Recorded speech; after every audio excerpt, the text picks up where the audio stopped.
અમદાવાદના રસ્તા પર અકસ્માત જાણે કે સામાન્ય બાબત બની ગઈ હોય એવું લાગે છે। એક સમય મધ્યમ વર્ગ અને ગરીબો માટે જીવાદોરી સમાન માનવામાં આવતી અમદાવાદ મ્યુનિસિપલ ટ્રાન્સપોર્ટ સર્વિસની બસો આજે જાણે મોતનું કારણ બની ગઈ છે અને રસ્તાઓ પર દોડતી હોય એવું લાગે છે।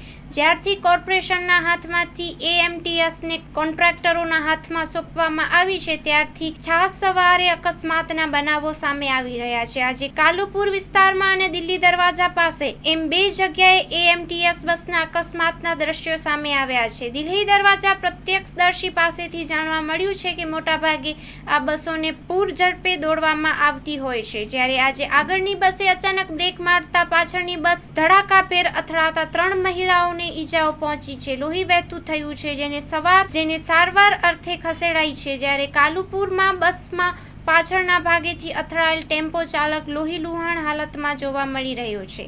એએમટીએસ બસમાં ડ્રાઈવર અતિ ઝડપી બસો દોડાવતા જોવા મળી રહ્યા છે અને સીટ બેલ્ટ તો જાણે ગાયબ થયેલો જોવા મળે છે।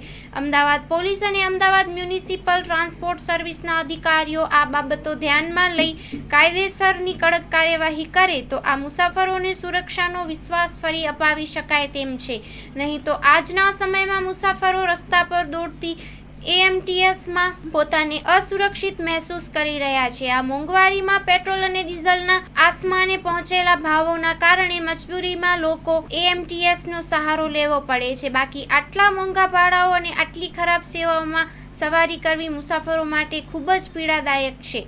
Report by Kuldeep Ishrani.